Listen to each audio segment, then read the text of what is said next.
Welcome to Bullying and Social Aggression. Today I would like to share with you some tips and intervention skills associated with bullying and social aggression.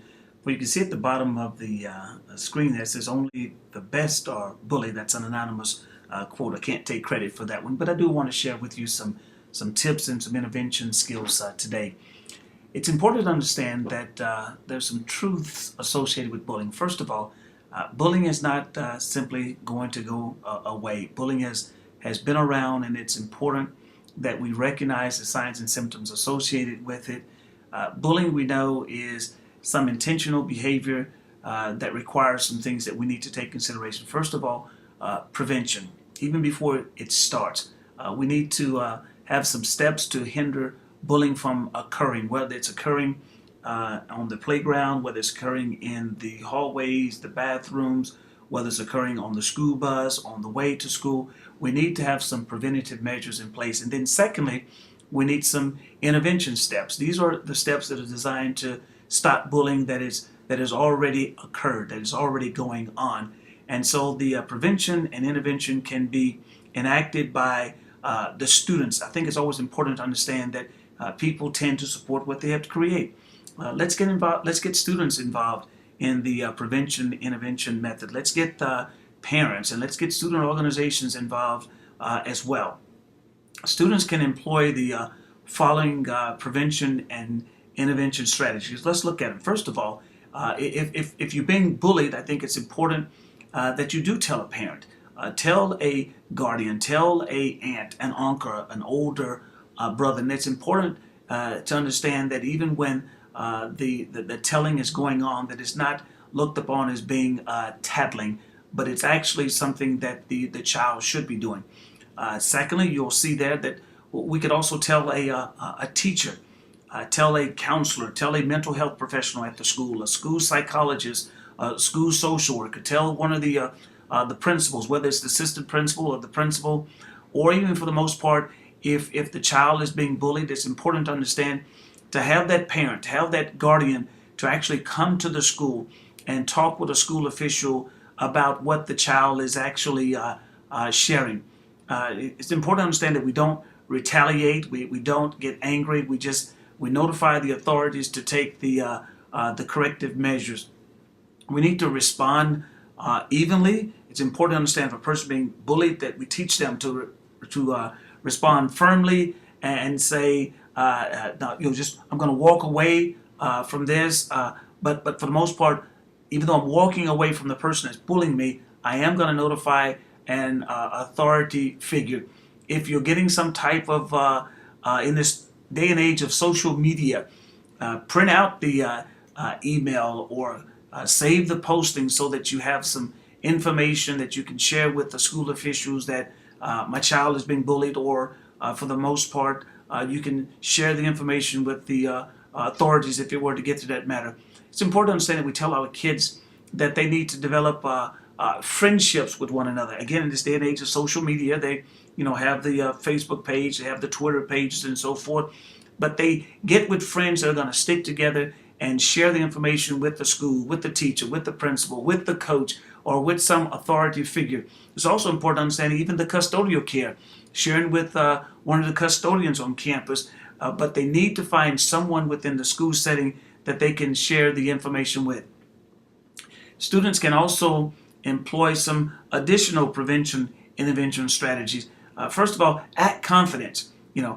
Build up that self-esteem, build up that self-value, that self-worth, that what they are doing is the right thing. And if the harassment is taking on the way to school or from school, it's okay that we can help them with some prevention intervention techniques by going a different route. But it's always important that we teach the ones that are being bullied to avoid those unsupervised areas, whether again it's in the bathroom, whether it's in the hallway, whether it's in certain sections on the school bus, even if it means the child has to sit towards the front of the bus next to the driver. And again, the driver is another person that the child can actually share information with if he or she is being bullied.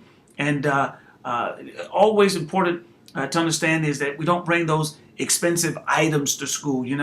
I know in this day and age, how fads are so important. The expensive tennis shoes, the expensive clothing, the backpacks, the iPhones, the iPads, the jewelry around the neck, and so forth. It's important to kind of leave some of those expensive items at home. Parents can also employ some prevention and intervention strategies. Number one, it's important that child be encouraged to share their problems. Have an opportunity when the child comes home from school, if you're there, or for set aside some designated time that we sit and talk about, what's going on in school, and it's okay to openly discuss anything that the child may be experiencing at school. I've always believed that it's important to encourage a child, give praise to that child, build up that self-confidence in that child. It's important that we teach our children how to develop new friendships and provide develop new peers that can give this child a wonderful opportunity to not just necessarily know one person, but know two or three or four individuals. As a parent, maintain some type of contact with the school. One of the things I firmly believe that the parent, the guardian, whether it's an aunt or an uncle or older adult brother or sister, someone needs to maintain contact with the school. Go by, visit the school, have lunch with the kids. One of the things I've learned over the years is that those kids in those elementary age groups, they love to see when that adult figure comes there and have lunch with them. Keep a detailed record of any type of bullying episodes that the child is sharing with you.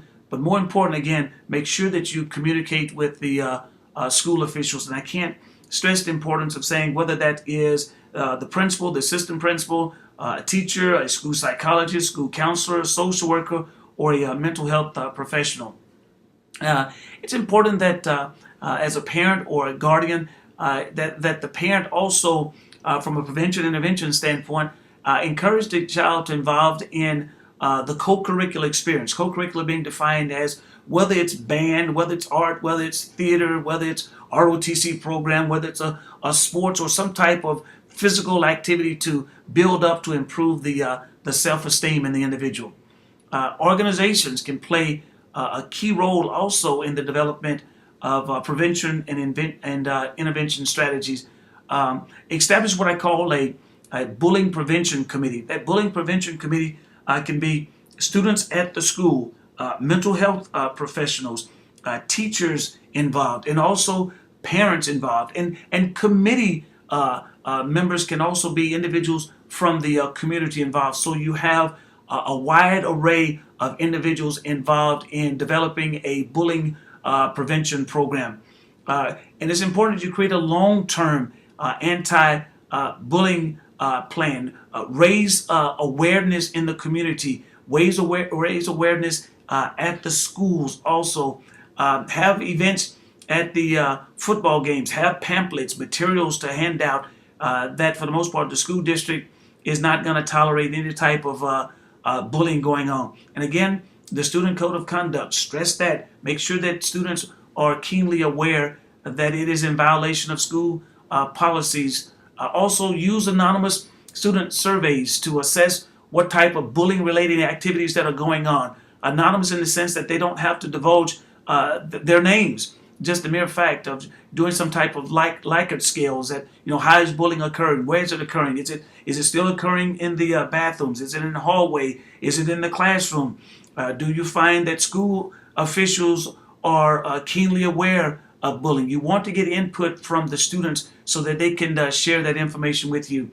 Again, include the parents in the planning process, discussions, as well as the action plans. But it's always important that even in the classroom that you establish some classroom rules against bullying. It's okay at the beginning of the year or even in the middle of the year, at the end of the year. That's old military analogy that says you got to tell them what you told them, you got to tell them again. It's okay to make some type of posters and place them on the walls so that the students in the classroom know that bullying is not permissible at the school. Create some type of positive and negative consequences regarding to bullying. Positive in the sense that the students come together and they decide that they're going to take a stand against bullying. And then, of course, the negative consequences are those that are actually bullying other students, that there are consequences to their actions and their behaviors, and that must be followed through. And I can't stress the importance that regardless of who the individual is, action must be taken against that person. And of course, initiate serious talk with bullies and victims of bullying individuals. Again, bullying is about control. It's about power. Bring that person in that's actually bullying someone. Do some cognitive restructuring. You know, the concept of if you think irrationally, you're going to behave irrationally. Do some type of mental health evaluation, as well as the person who has been bullied. Work on their self-worth, their self-value, their self-esteem. Give them some assertive skills and techniques as well. Always remember, again, it's important. Bullying is just not simply going to go away. Bullying is intentional behavior, so therefore we need to take some preventative measures. Those preventative measures is that we want to stop it before it starts within our school system. The intervention measures is that once we have identified that bullying is actually going on, we want to stop it, and we want to do everything we can to keep it from continuing. And these prevention and intervention can be enacted by the students at the school, the parents, and the organization, as well as bringing all of those entities together to develop an effective anti-bullying program in our schools. Again, thank you for watching the presentation here. Thank you for your patronage. As always, you're putting a few coins in my pocket so I can get that beautiful daughter of mine in college and out of college one day. Have a blessed day.